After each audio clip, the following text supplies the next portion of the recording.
New York City in the mid 1970s was a place teetering on the edge. The city was gritty, struggling with crime, economic hardship, and a sense of unease that seemed to seep into the very sidewalks. But nothing shook the city more than the terror unleashed by one man, David Berkowitz, known to the world as the Son of Sam.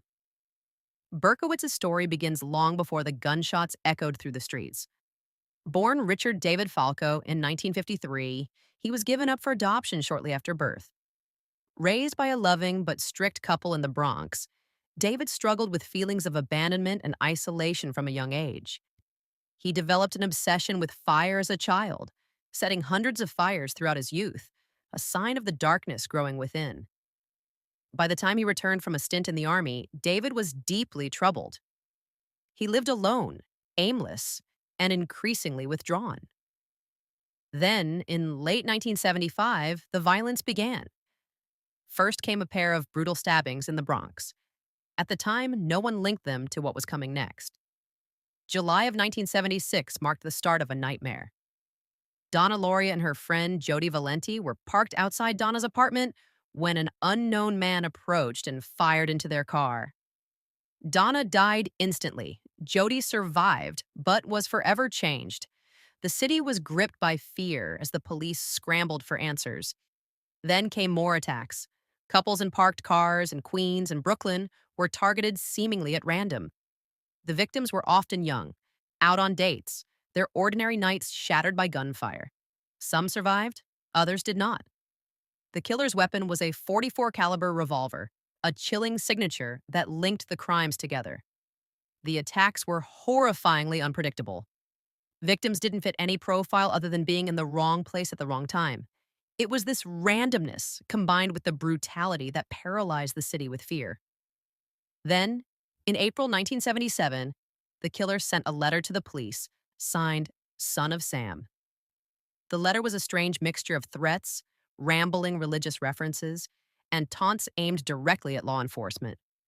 It showed a disturbing mind, someone who wanted to instill fear but also engage in a deadly game. As the shootings continued, the pressure on the NYPD intensified. Officers combed the city, followed every lead, and urged citizens to stay vigilant. The public was terrified. New Yorkers stopped going out at night, locking their doors and watching for shadows. In July, the attack on Stacy Moskowitz and Robert Violante in Brooklyn became the turning point. Stacy was killed, Robert blinded. But this time, witnesses had seen a man near a distinctive yellow Ford Galaxy. Police followed the lead, which eventually brought them to David Berkowitz. When arrested in August, Berkowitz calmly confessed. He initially claimed he was commanded to kill by a demon dog belonging to his neighbor Sam, a bizarre tale that confused and disturbed investigators. Later, he hinted at a satanic cult influencing him, a story that fueled conspiracy theories but never held up under scrutiny. In court, Berkowitz was erratic. He pleaded guilty to the murders, receiving 6 consecutive life sentences.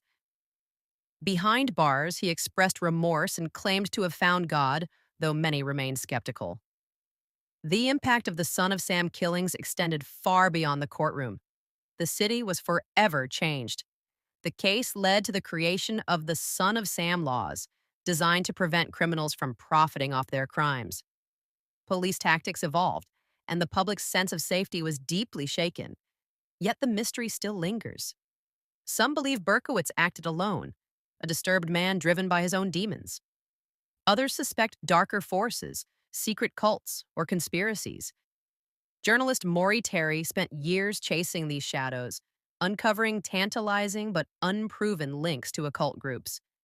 The Son of Sam case is a haunting reminder of how fear can grip a city, how darkness can hide behind everyday faces, and how the search for justice can sometimes feel endless. For New York, the memory of those summer nights, the gunshots in the dark, and the name Son of Sam will never fade.